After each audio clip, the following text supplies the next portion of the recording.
7,209 at the last census. A proud little city, yet no different from hundreds of others in this country. The old-timers take pride in their city hall. They remember their fight to make Middleton the county seat, and the Hall of Justice is their badge of victory.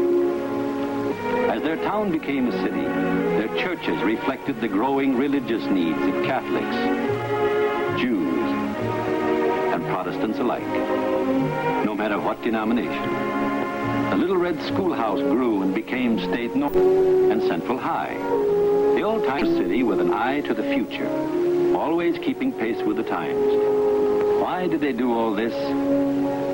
There's your answer. For their children. They never lost sight of the fact that Middleton's future is in its young. Playgrounds were built, could grow and gain strength. During their own youth, the old-timers know full well that there will come the dangerous years of adolescence, when playground games will seem like kid stuff, and when abounding energy will seek new outlets and will follow the leader of the moment in any direction. That's when their hopes rest in the new set of old-timers, like Jeff Carter, who teaches history at Central High and has still found time to organize a boys' club where his teenagers take their finals at becoming men. Well, Mr. Carter, I didn't know you admired my father so deeply. Hello, Connie. He'll be right back. Won't you sit down? I'll let you in on a secret. This isn't for your father. No. The travel folders say an Orchid is standard equipment for a South American cruise. No girl should be without one. It's beautiful, Jeff. I wish it could last the whole 6 weeks. I have another one waiting for you when you get back. Does that mean you're not going east to study for a master's degree? I'm afraid I won't have time. Oh, Jeff. I know. They needed me to teach history in summer school. Then there's my boys' club. I couldn't let that fold. Connie, must you argue with every young man who brings you orchids? But it's for his own good. My club has to stay open, and you know it, especially during the summer. As long as I can keep my boys busy, I can keep them out of trouble. But what about yourself? Keeps me out of trouble, too. Dad, tell him what happens to people who work too hard. They usually become rich. But Jeff works for practically nothing. People who work for nothing become either saints or martyrs. Oh, there's no use talking to you. I wanted you to see this. This makes 5 parents who complained about that new jukebox hanging out on Highway Hill. Yes, I know. Go for a hole. You know, these places have run properly. They can be as good for the boys as my club. But 5 complaints. Do me a favor. Let me look the place over carefully before you take any action. All right, but do it soon. I will, because some of my own boys have deserted the club for the gopher hole. There, did the gentleman approve? Beautiful. Yes, isn't she?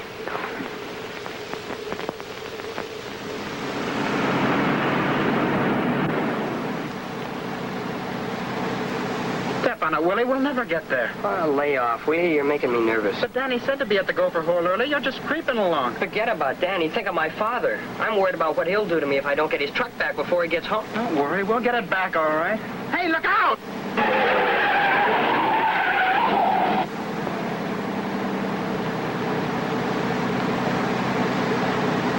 Be careful, will you?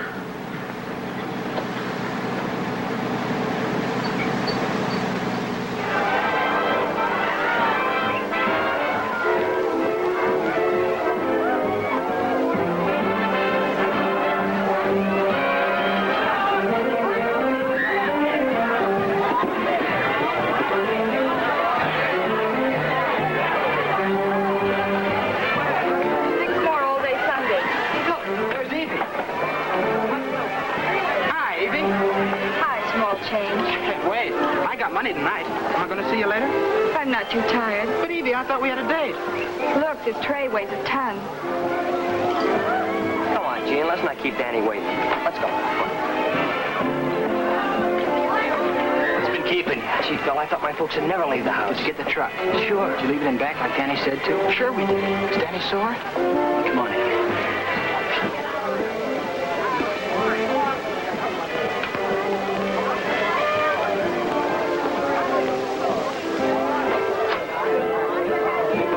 Outside. Where's Danny? Isn't he here? Outside, Doris. I'm waiting for Danny. You can wait outside. Why not let us stay till Danny shows up? I thought he was already here. You've got eyes. Do you see him? No. Well, then he's not here. Maybe something's wrong. Nothing's wrong. Am I late? What time is it? Where's Danny? You know, someday I'm going to take up a collection and buy you a watch. Oh, Danny isn't here yet, is he? You've got eyes. You see him? Tammy McDonald, why do you always look half-dressed? Look, even your shirt's unbuttoned. Oh, I didn't have time. Dad made me sweep up the store. Doris, will you get out of here? We're on our own tonight. Suppose we let Danny decide that. I'll wait with you in our booth. Danny will be along in a minute. Getting ideas? Let's go, Jean. The air's better out there. Hey, Doris, don't forget your Sunday. You can finish it. Thanks.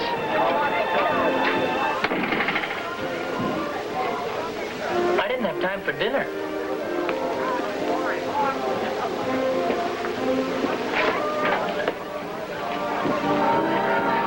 Maybe you'd like a Coke to wash down the Sunday. No, thanks. Go ahead. I got money. All right. Oh, miss.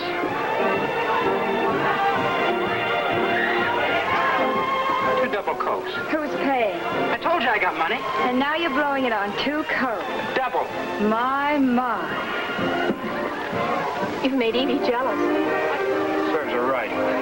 She's always cracking about me being a cheapskate. I wish Danny would get jealous. Fella never gets jealous unless he has cause. Here he comes.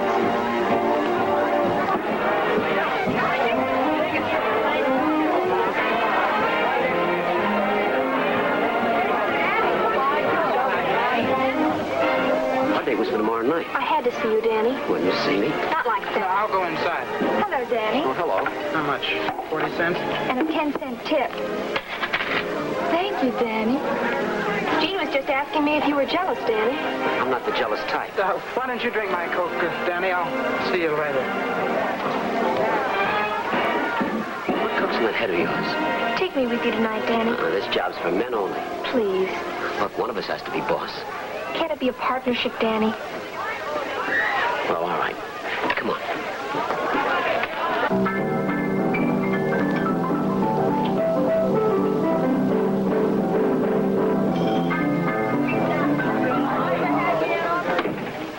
What held you up? He's closing the deal.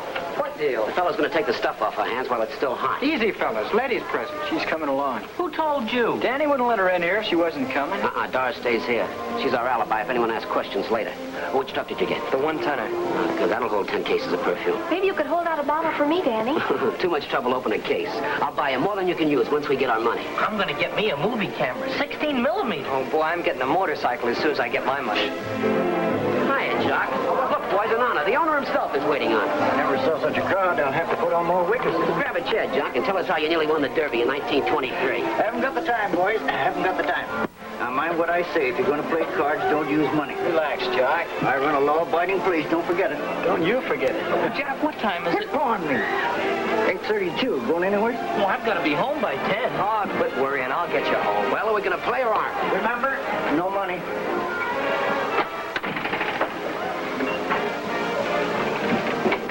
All right, we've got a witness that we were here at 8:32. You cover for us till we get back and don't let anyone in. I won't, Danny. Let's get a move on. Danny. Good luck, Danny. Thanks.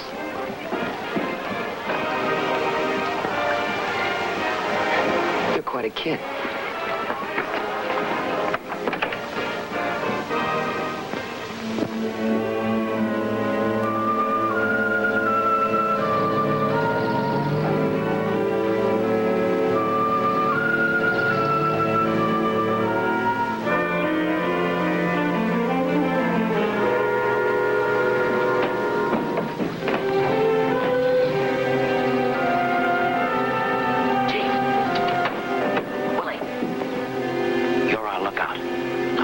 Here, if anything suspicious happens on the street. Okay, Danny. Phil and I go inside and open the door. Be careful of that burglar alarm. Let us worry about that.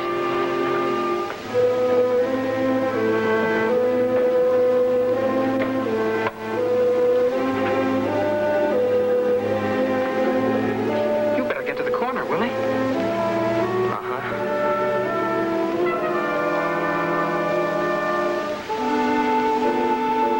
Watchman's in back of the warehouse. What time is it? You're always worried about the time. Well, the watchman's upstairs and out of the way at 9:10. Oh. It's 9:10.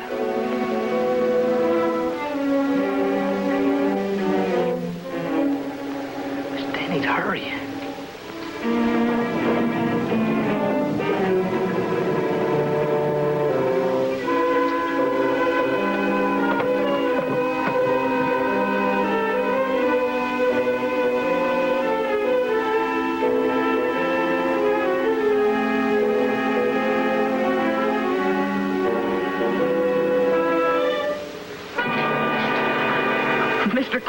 You little idiot. You can't take a warning, can you? Don't you realize what you're doing? How did you find out? Get out of here as fast as you can. Mr. Carter, don't go back there. They'll think I told him. I'm through trying to talk sense to you kids. Now go on home. I'll deal with you tomorrow. Go on, beat it.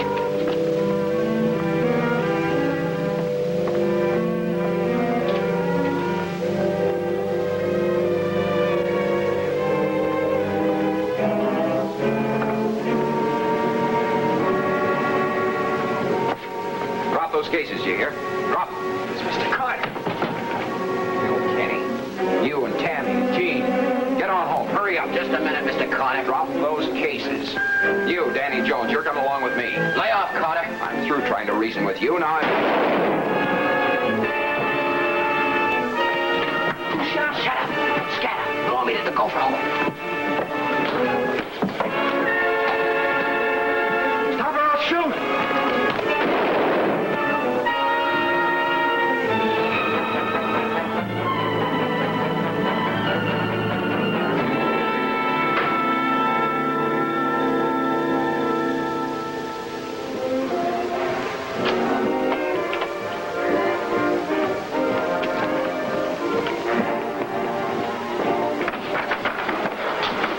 Danny, what happened? Are you all right? Somebody squealed. How about the others? Did they get caught? I don't know. We split and ran for it. Did you see Willie? No. Wow, what a close shave. Anyone follow you? No. All right, mess the place up like a poker game's been going on. They must have caught Willie. Maybe he ran home. Anybody try to get in here while we were away? No, Danny. Good. All right, sit down, all of you. What about the truck? What about Willie? Yeah, what if he squealed? Our word's as good as his. That's the stuff, Gene. Willie wasn't here at all. We played poker. All right, deal him up. Get outside, Doris. Let me stay, Danny, please. No, there might be trouble here. Maybe I'll see you later, Danny. Yeah, maybe. Now remember, you're our alibi. We played poker and Willie wasn't here at all. Yes, Danny. All right, now beat it. Danny, I need a drink. Well, sure thing. Come on.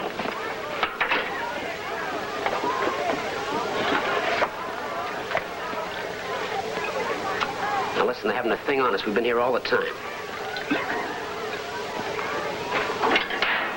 We played poker. Gene won all the dough and Tammy was the big loser.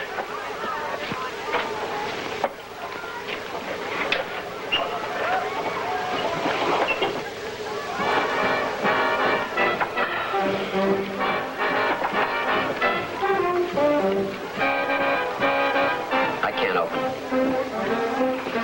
I get open. I'll stay.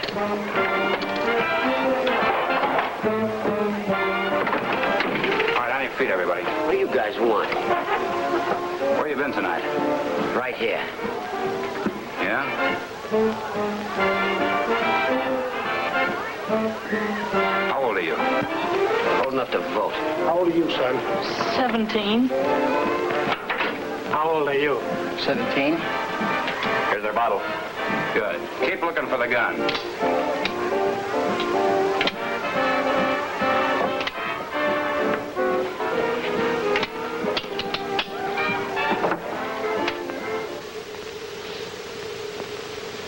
Mr. Burns, in our meeting last night on the Carter murder, we resolved that every culprit is equally to blame. Our committee feels that if one's guilty, they're all guilty. That's right. Well, they were indicted together. Why aren't they all being tried together? Every culprit must be made to pay. Agreed. But you allowed Tammy, Phil, Jean, and the Miller boy to be bound over to juvenile court. Now, just a minute. The law in our state says that minors under 18 come under the jurisdiction of the juvenile court at the discretion of the judge. And Judge Raymond ruled that Danny Jones, who is not a minor, is to be tried alone. But, Mr. Burns, what about... Don't worry. It doesn't mean the minors won't be punished. What about Danny Jones? Are you going to prosecute him yourself, Mr. Burns? Yes. Besides, Jeff Carter was my personal friend. You can be sure I won't rest until his murderer is convicted. Extra! Read all about it! Extra! Extra!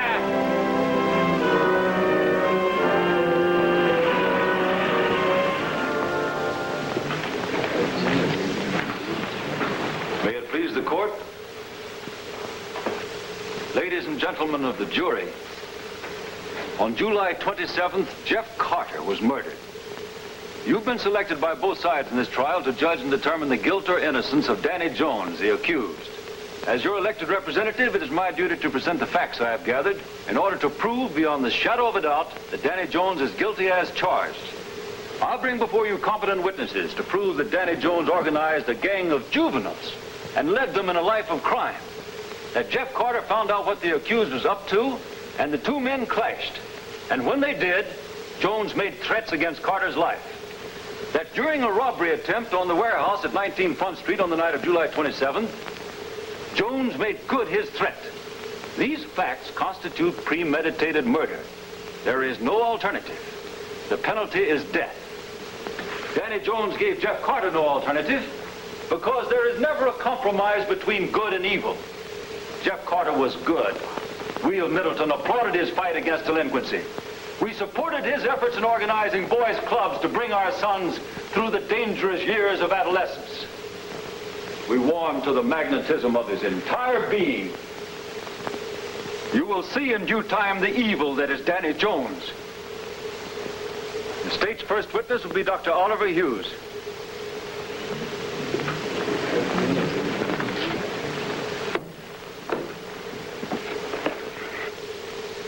The testimony you're about to give before this court, you solemnly swear to tell the truth, the whole truth, nothing but the truth, so help you God? I do. Your name? Dr. Oliver Hughes. What is your occupation, Dr. Hughes? Coroner of Middleton County. How long have you held this position? 8 years. Were you called upon to examine a body on the night of July 27th? Yes, the body of Jeff Carter. What manner of examination were you called upon to perform? Cause of death? And your findings? That Jeff Carter died of a bullet wound in the region of the heart. Were you able to determine the time of death? I arrived on the scene at 9:40. Jeff Carter had been dead not more than 30 minutes. Sometime in the neighborhood of 9:10. That is correct. That's all. Your witness, Mr. Weston. No questions.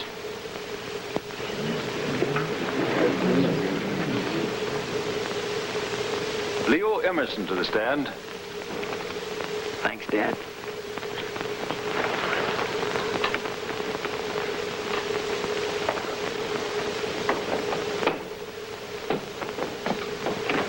Raise your right hand.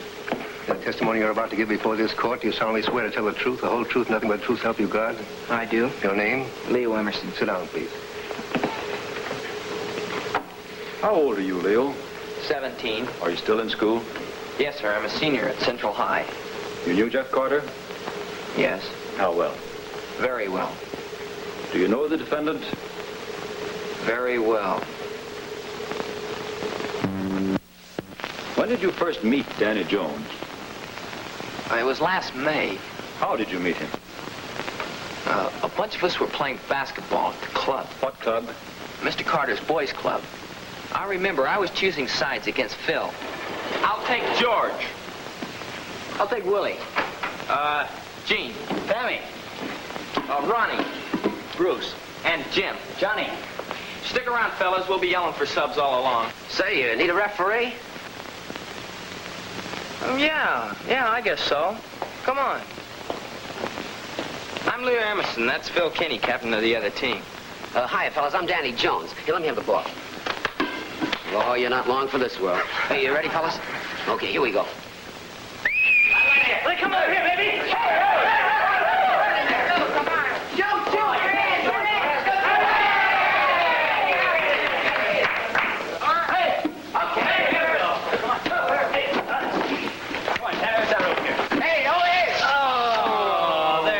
Again. Somebody get a pen. I'll get the pump. You can't fix that. But you got a new ball. We just chipped in for the baskets. What do these things cost? $12. Oh, is that all? Oh, no. Don't be a sap. I can afford it. Here, pick up a new ball. Compliments of Danny Jones. Boy.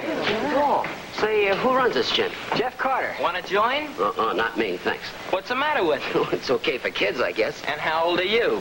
Old enough to vote. You're new in town, aren't you? Uh-huh. I've got a job at the Gopher Hole. That broken down old joint? I wouldn't be caught dead in it. If you ask me, it stinks. Well, maybe it did once, but you ought to see it now. I talked the boss into fixing it up. Regular nightclub for kids with a jukebox and malts instead of liquor. Say, that sounds like a sharp idea. Yeah, it's the kind of club I go for. When do you open up? Well, next week. We've been advertising in the papers. Come on over opening night. I'll buy you all drinks and bring your girls along. Here. Come on.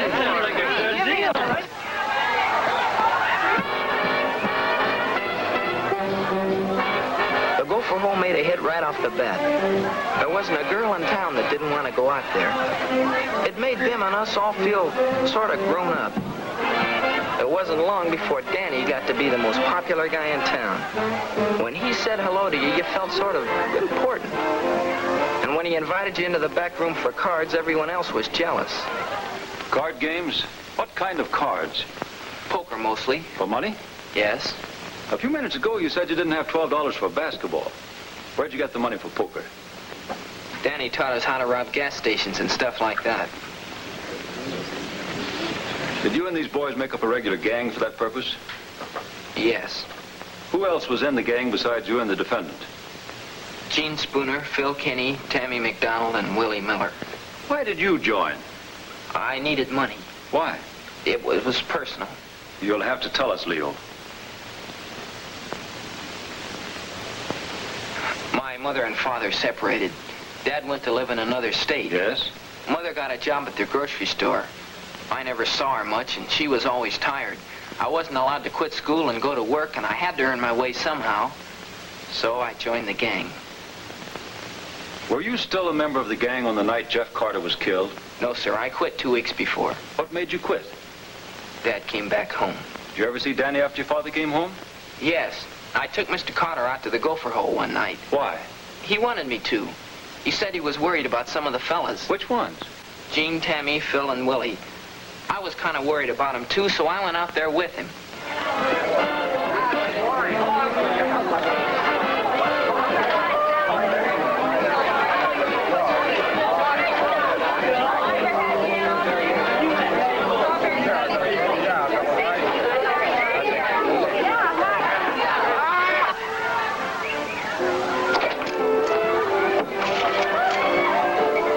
What do you want? Not you, him. I came out to look the place over. I've been wanting to meet you. Well? Maybe I can give you a hand with the work you're doing. I don't need a hand. Well, you're lucky. I need all the help I can get. You came to the wrong place. Maybe I didn't. I'm offering you a job. Me? I've got a job right here. This one's taking care of youngsters ages 7 to 12. I'm no nursemaid. I'm not looking for a nursemaid. I'm looking for someone who can be a leader. Kids of that age need your help. What do they got parents for? Well, maybe some of them need help. Why? Some are too busy. Others are too poor. But why should their children be penalized for something that's no one's fault? Why shouldn't kids be given a break? Yeah, it's an angle. The club could keep a lot of youngsters from learning a lot of wrong things. What makes you think I teach them the right things? You teach them baseball, football, and how to get along with other kids. They'll learn by your example. No preaching? I don't believe in preaching, unless it's practiced. Well,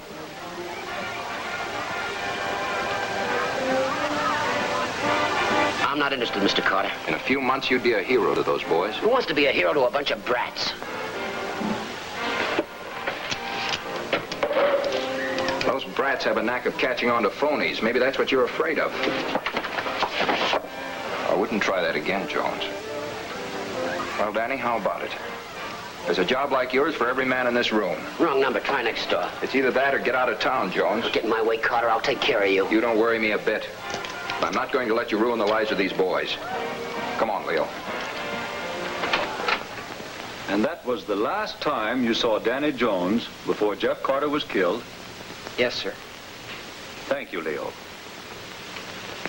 Your witness.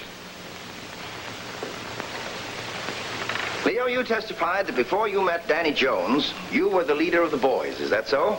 Yes. You like being a leader, don't you? Why, yes. And there isn't much room for two leaders in anything, is there? No. Objection. This line of questioning has nothing to do with the case. Your Honor, the prosecutor was allowed to establish the enmity between my client and Jeff Carter. I propose to establish the enmity between my client and this witness. The questions are allowable. Proceed. Thank you. Leo, you said you liked being a leader. Now, how did it feel watching your friends look up to Danny Jones instead of yourself? Oh, no, that isn't what I meant. I meant... You were envious? No, I was sore. Oh, sore. No more questions.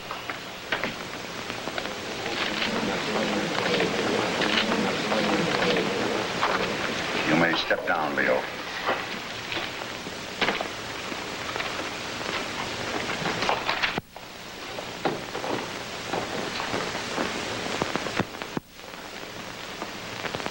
Mr. Barnes? Your Honor, may I approach the bench with the defense counsel? You may. The other 3 juveniles have decided to stand on their constitutional rights, but the Miller boy has chosen to testify. Very well. William Miller to the stand.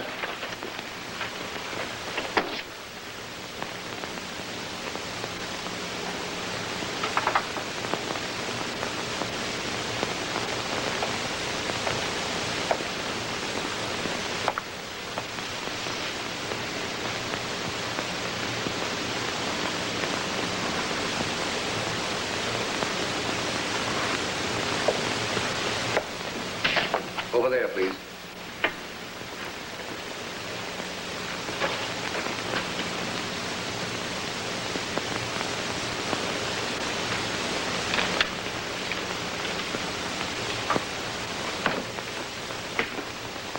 Raise your right hand.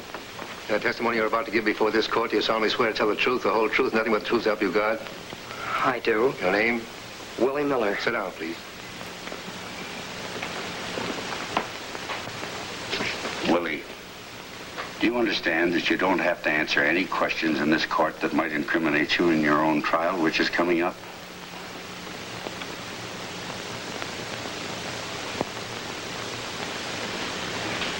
Yes, sir. Proceed, Mr. Barnes. How old are you, Willie? 17, sir. Have you finished school yet? No, sir. I'm a junior at Central High School. Do you know the defendant? Danny Jones? Yes, sir. How well do you know him? Well, I was a member of his gang. Can you remember what you did on the night of July 27th? Yes, sir. I went to the Gopher Hole. How'd you get there? I drove my father's truck. Did he consent to your taking it? No, sir. Did he know that you took it? No, sir. You'll have to speak up so the jury can hear you. No, sir. I had to wait till he and Ma went to one of their parties. Why did you take the truck? Danny told me to so we could haul the perfume cases from the warehouse. Were you doing this for pay? No, sir. We were going to steal them. Who was going to steal them? Phil Kenny and Tammy McDonald, Gene Spooner, and Danny Jones and I. Who drove the truck? I did. Who else was in the truck? Phil and Gene and Tammy and Danny Jones. What part did you take in the robbery attempt? Well, I was a lookout at the end of the alley. Where were the others? Well, they all went into the warehouse. Did you see them enter? Yes, sir. Then what happened? Well, I just gotten set when Mr. Carter caught me. What did Mr. Carter do? He shook me and bawled me out and told me to go on home. But instead of going, I waited until he'd gone into the warehouse, and then I followed as far as the loading platform. Did you see or hear what went on inside the warehouse? Well, I didn't see anything, but I heard Mr. Carter bawling the other fellas out like he did me. Do you remember what he said? He told them to drop those cases, and he said, Phil Kenny, you and Gene and Tammy go on home.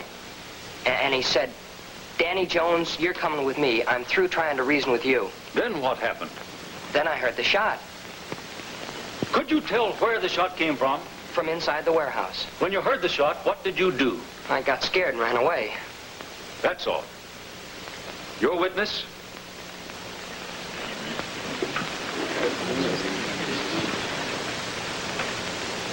Willie, you say you were scared when you ran away from the warehouse. Yes, sir, I was. Where did you go when you ran away? I went home. Did anything happen on the way home? I don't know, sir. I ran all the way. Was anyone at home when you got there? Well, speak up, son. You're not afraid, are you? Or are you?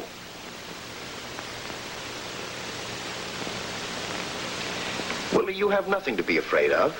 This court is here to protect those who tell the truth. You understand that, don't you? Yes, sir. Very well. Who was at home when you got there? My dad was there. Tell us what happened then. Well, I thought he was still at the party, but he'd come home for something.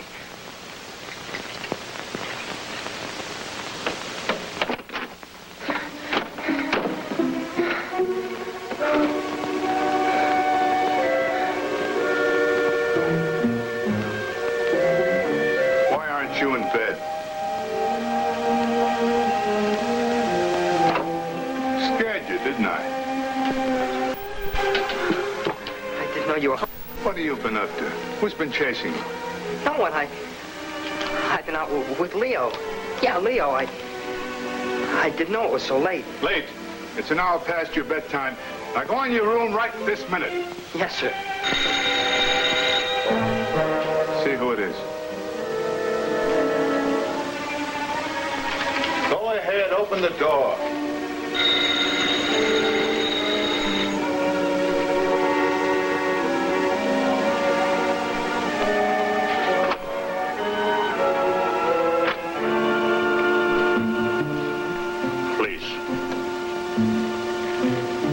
Miller?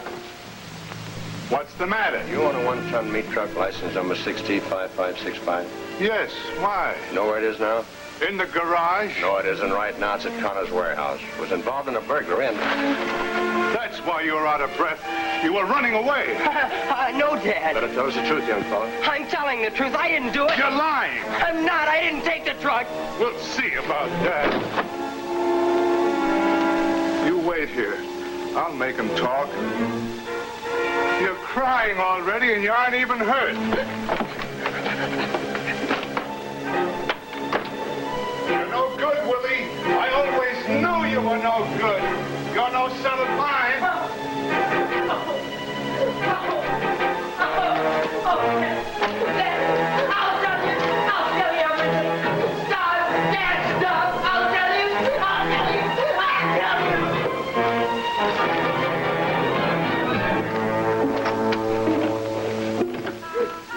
Talk now.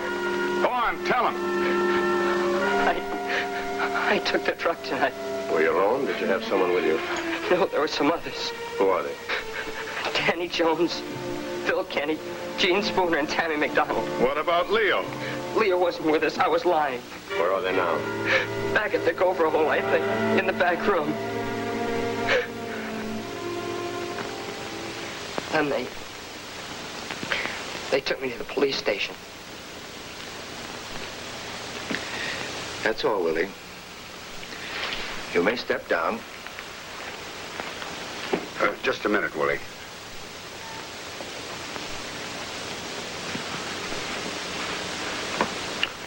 The jury will be excused.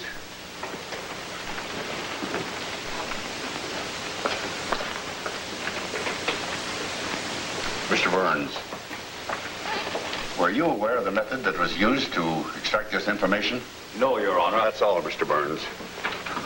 Willie, are the two men who arrested you in the court?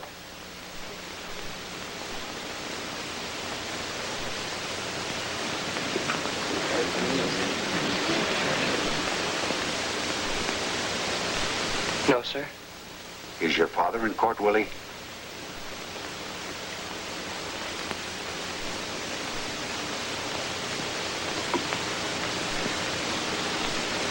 Yes, sir. Mr. Miller. Come up here.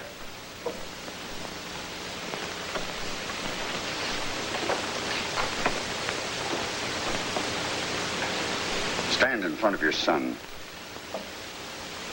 Keep looking at him. Mr. Miller, your disgraceful actions cannot be tolerated in this day and age. A man has a right to whip his own... Be quiet or I'll cite you for contempt of court. Look at your son, sitting here afraid of the very sight of you. Lonely for the companionship you denied him. Forced out into the street to find that which wasn't in your home or your heart. Look at him and realize that it was you that forced him out of your house. That but for you, he wouldn't be here. And if this court ever hears of you threatening or mistreating this boy again, I'll see that you get the maximum punishment. Officer, remove this person from my courtroom.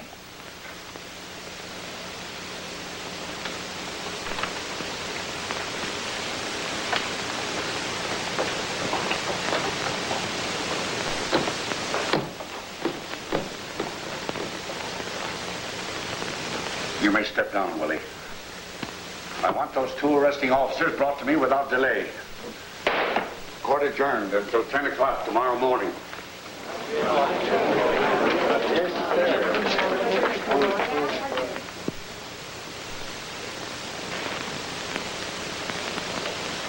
Why, hello, Miss Burns. Hello, Alec. How was the trip? Did you learn to speak Spanish in South America? And Portuguese, too. Dad'll be glad to see you. Well, I saw some boys run out and down the alley. So I took my gun and fired at them. What did you do after you fired at the boys you saw running down the alley? Well, I couldn't chase them because I didn't dare leave the warehouse. So I did the next best thing. I called the police and told them about the Miller truck and finding the dead man. I see. Your witness?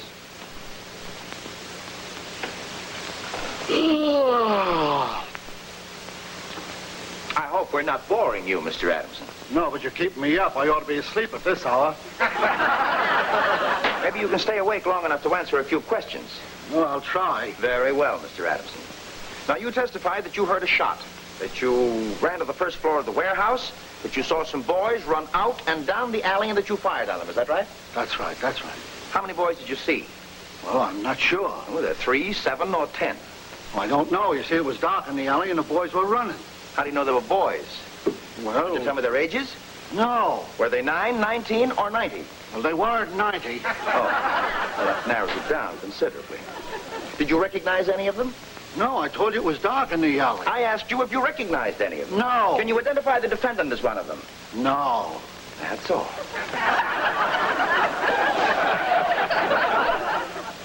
Mr. Granby, what is your occupation? Sergeant of Police, assigned in charge of Fingerprint Division, Record Bureau. How long have you been so assigned? 6 years. Were you called upon to take fingerprints on the night of July 27th? Yes, sir, I was. Among those prints was the defendant's one of them? Yes. Are these the prints?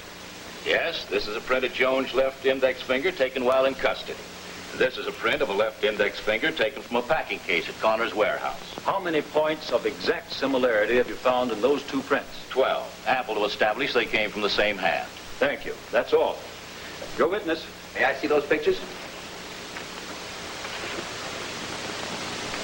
Just for the record, Sergeant, is this the print you took from the packing case? Yes. The only one you could get? Yes. Well, isn't this somewhat blurred? Yes, but you see... That's all.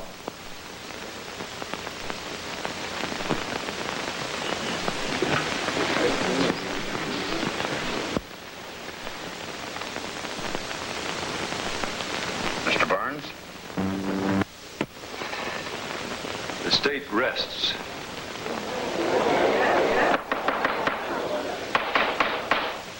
Court adjourned until 10 o'clock tomorrow morning. See you tomorrow, Danny. That'll get you 50. I'll be here. Me too.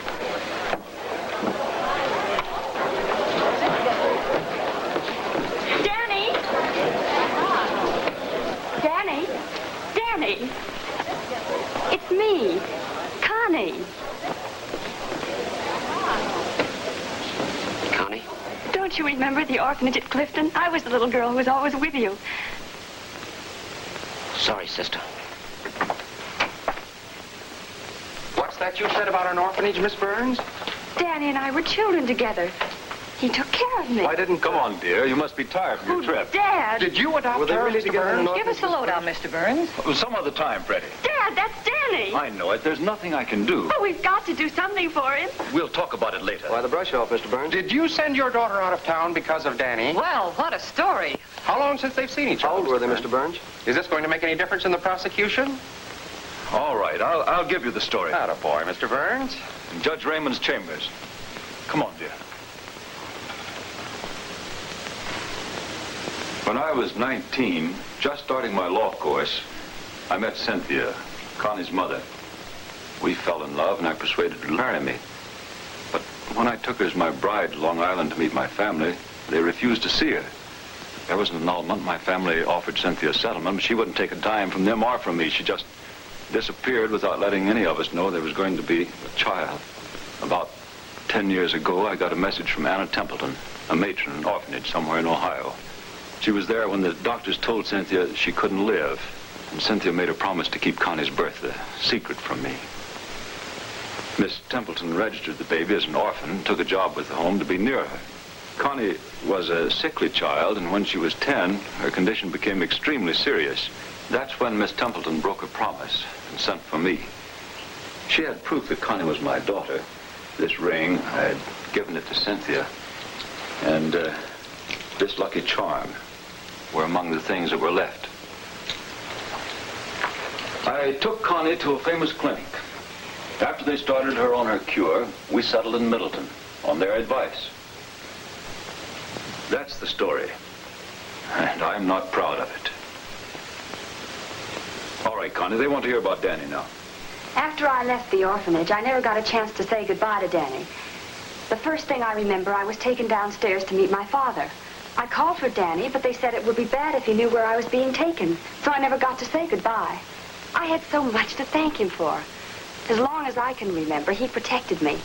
He kept the other children from teasing me. He made them play games I could play.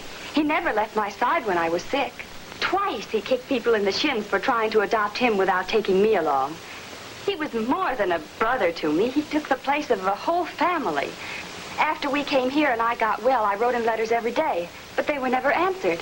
I found out why when Miss Templeton returned my letters in an envelope and said that Danny had taken to running away. And this last time, they were unable to find him. Now you see how good he is. I've got to help him. There must be some way. I'm afraid there's nothing you can do, my dear. Of course, you're at liberty to put her on the stand. Thank you, Your Honor, but her testimony won't help the case. Besides, Danny's a long way from being convicted. Well, there's your story. No, it isn't, Your Honor. It's Mr. Burns' story.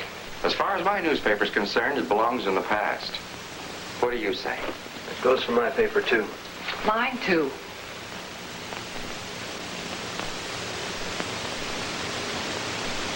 Eaten already? No, I've been listening to the story of your boyhood. Must have been interesting. Yes, it was. Why didn't you recognize Connie when she spoke to you? The girl out in the court? She made a mistake. No, she didn't, Danny. She recognized you as the boy that was with her in the orphanage, and so did her father. Who's he? The district attorney, Mr. Burns. You mean he's the one who took her away from the orphanage? That's right.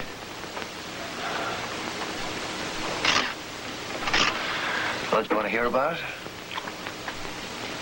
Yeah, go ahead. I haven't got anything else to do but eat this stew. And she's still in there, trying way to help you. Can I have a smoke? Sure. Keep the pack. You must have been a good kid, Danny, to have her remember you so clearly. Well, she was a sweet little thing, always kind of helpless.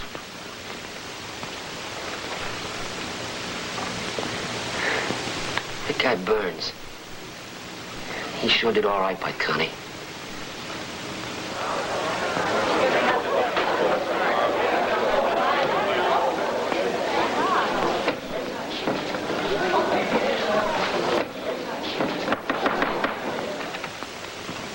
Are you ready to proceed with the defense?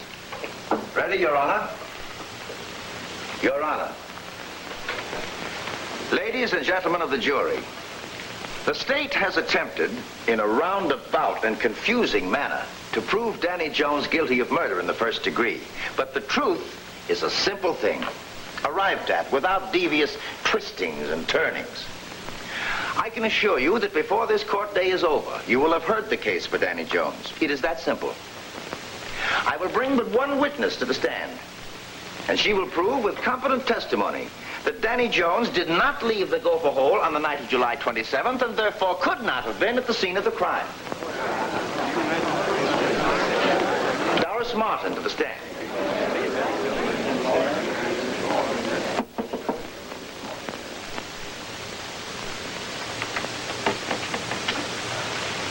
Is this the place where they're holding the trial of Danny Jones? Yes, ma'am. Could you tell me who to give this to?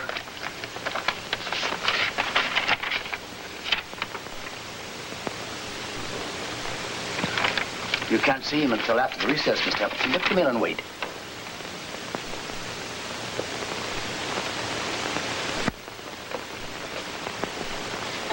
Raise your right hand.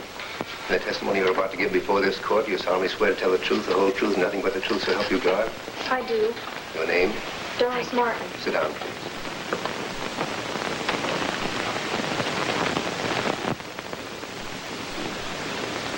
How old are you, Doris? 17, nearly. Do you have an occupation? I'm still in school. A junior. Do you know the defendant? Yes. How long have you known him? Since May. How well do you know him? I love him. Doris, love is an odd word. It has different meanings to different people. Will you tell the jury just why you love Danny Jones? Well, it all started because I was so lonesome. A girl like you? There just wasn't anyone. Mother isn't alive, you see. When I was 15, Father got married again, and he and his wife took to going away on trips without me. Well, you were left in someone's care. We had a maid, but she went out on dates nearly every night.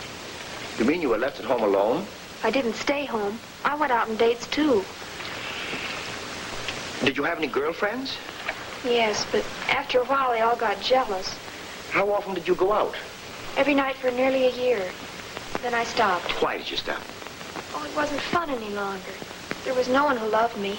That's why I was so lonely. I see, Doris. I don't think you do. When you're that lonesome, you get to feeling mad and mean inside.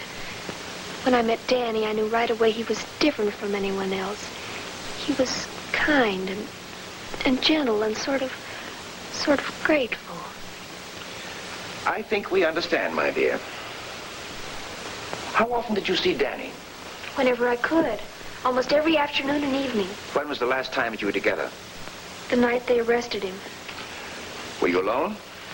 No, we were in the back room at the Gopher Hole. Who else was present? Phil and Jean were there, and Tammy. Was Willie Miller with you? No, Was he there earlier? not that night. What went on in the back room that night? The boys played cards, and I sat behind Danny and watched. What time did the card game start? At 8:32. I remember because Tammy asked Jock Neely the time. And how long did you watch the card game? Until about 10:30. Then I left. Did you leave the back room at any time between 8:32 and 10:30? No, sir. Did Danny or Phil or Tammy or Jean leave, even for a moment, during those hours? No. That's all, Doris.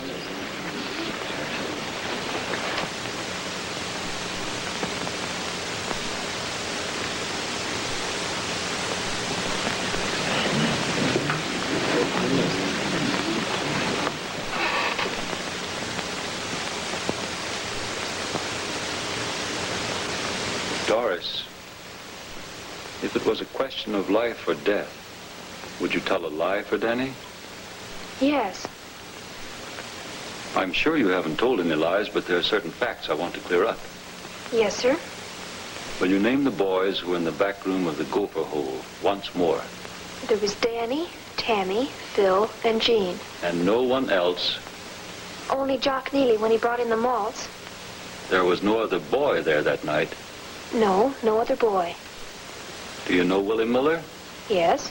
How well do you know him? We grew up together. Does Willie drive a car? Once in a while, his father lets him use the delivery truck. Would you recognize it if you saw it? I don't know. When did you last see it? I don't remember. Did you see it July 27th? No. Was Willie in the back room July 27th? No. Who was in the back room that night? Danny, Tammy, Phil, and Jean. Forgot Jock Neely. I thought you only meant the boys. Boys? What boys? Danny, Tammy, Phil, and Jean. When did you last see Willie's car? I don't know. When did you last see Willie Miller? I don't remember. What time did the boys come back from the warehouse? I don't remember. Was Willie with them when they came back? No. Was he with them when they left the back room? No. Your Honor, the prosecutor is deliberately trying to put words into this girl's mouth in an effort to bewilder and confuse her. This isn't a third degree, it's a jury trial. Sustained. You will frame your questions in accordance with full legal procedure. Strike out the last 3 questions. I apologize to the court. Do you know Willie Miller? No. Yes. Come, Doris, do you know Willie? Yes, I mean yes. On the night of July 27th, who was with you in the back room of the Gopher Hole? Willie, Danny. Willie? No, not You Willie. said Willie? You got me all mixed Who was up. in the back room? Willie, I mean Danny, Willie. Your Honor, the witness is obviously in no condition to go on. I ask that the court be recessed for 30 minutes. Denied. All right, Doris, tell me, who was in that back room on the night of July 27th? I can't tell you anymore. Was Willie there that night? Yes, yes. Oh, leave me alone, please leave me alone. Not till we know the truth. Yes, he was there. They didn't play cards at all. They went around the warehouse, all of them. Danny, I couldn't help it. I didn't know what I was saying any longer. I couldn't lie anymore. Don't be mad. Please say you're not mad. He made me do it. I couldn't help it. I couldn't lie any longer. Quiet, please. Court will recess for 30 minutes.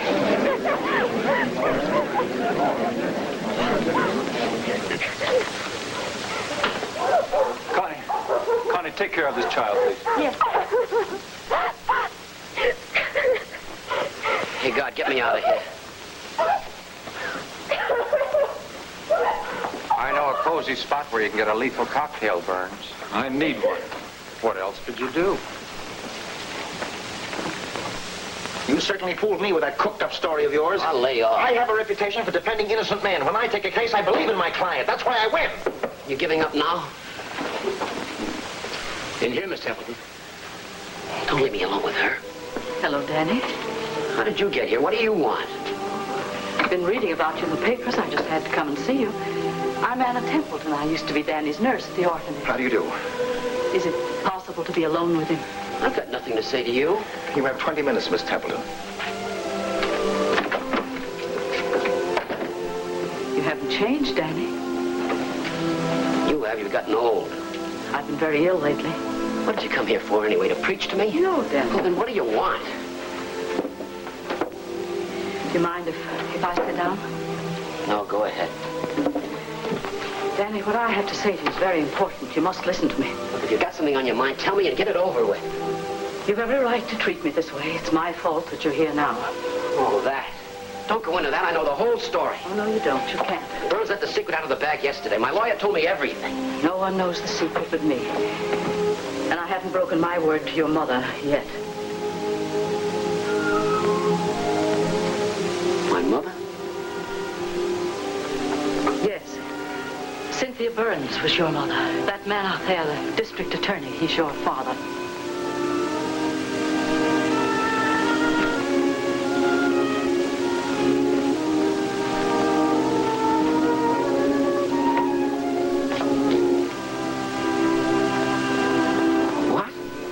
Edgar Burns' son.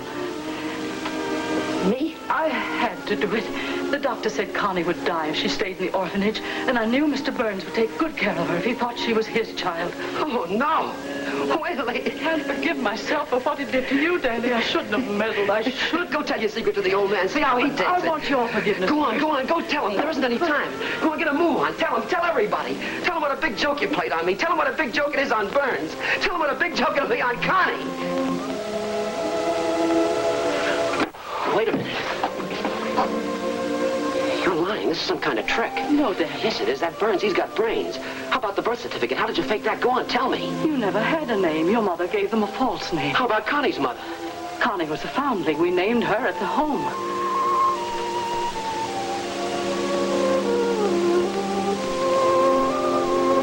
We can't tell them. Can't tell anybody. Oh, we've got to. He has a right to know. He's your father. Look, Miss Temple. Once the cards are dealt, you have to play the hand out. It wasn't in the cards for me to win. I fought to get him shuffled again, but it wasn't any use. The hand I'm playing was stacked against me way back there when my father was a kid. But he must know that he's sending an innocent boy to his death. He's your father. We've got to. Listen, Miss Templeton. I did it. Whatever's coming to me, I deserve. I killed Jeff Carter. Yes, I killed him in cold blood. If you tell your story now, it won't do any good at all. It'll only ruin the lives of two swell people. Connie and my father.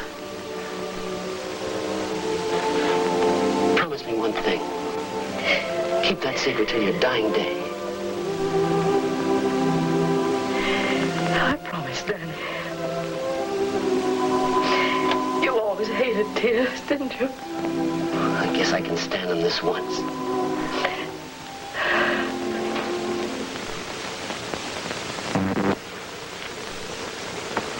Are there any other witnesses for the defense? The defense rests. The district attorney may proceed with the closing argument. Your Honor, ladies and gentlemen of the jury, when I opened this trial before you, I said I was going to prove through competent witnesses that Danny Jones killed Jeff Carter. It has now been proved beyond the shadow of a doubt that Danny Jones is guilty of premeditated murder as charged. Every soul in this courtroom knows that Jones is guilty. Danny Jones is like a weed that poisons the healthy, useful plants in a garden. The way to eliminate a poisonous weed is to destroy its roots. But Danny Jones' roots were entangled with those of Leo Emerson, Willie Miller, poor little Doris Martin, and the others. I could get at Jones only through those children. He had infected them with his poison. Before you go into that jury room to consider your verdict, You should be profoundly thankful that the poison of Danny Jones' breed did not enter the blood of your sons and daughters. And there can be no mercy for this vicious little big shot who was so bent on twisting and blighting and poisoning the character and fiber of our boys and girls that he could not stop short of the premeditated murder of Jeff Carter, the real friend of our youth. Danny Jones is heartless. His mind is warped, his blood is bad, and he's a killer. Under the law, he must pay the penalty of death for this inexcusable and cold-blooded murder. No. You can't kill him. You have to hear me. I've something to tell you. No, don't listen to it. Throw her out of court. You have to listen to She me. can't tell you anything you don't know already. Don't let her talk you. What's stop her? Quiet, please. If you have testimony of value to this case, why haven't you offered it before? I just arrived. I came as soon as I could. It's incumbent upon us that we hear what this lady has to say. Bring her to the witness stand. You gotta listen to me first. I'll tell you what she's going to say. I killed Jeff Carter. Yes, I shot him and threw the gun in the hedge at 32nd and Main. Nobody knew I had the gun, not even those kids. They didn't know anything. I poisoned him just like he said I did. I even fooled my lawyer. She knows what I am, but she can't tell if I tell you first. Don't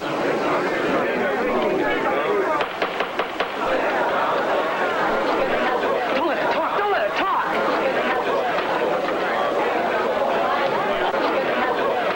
Quiet. Another demonstration of this sort, and I'll clear the courtroom. All right, Miss Templeton.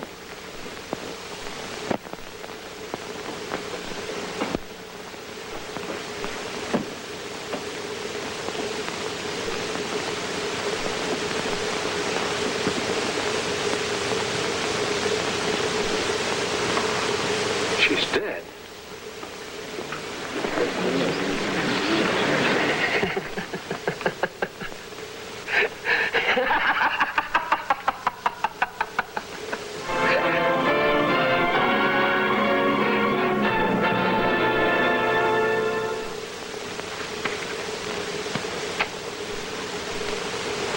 Will the defendant rise? Have you anything to say before I pass sentence? Yes, Your Honor.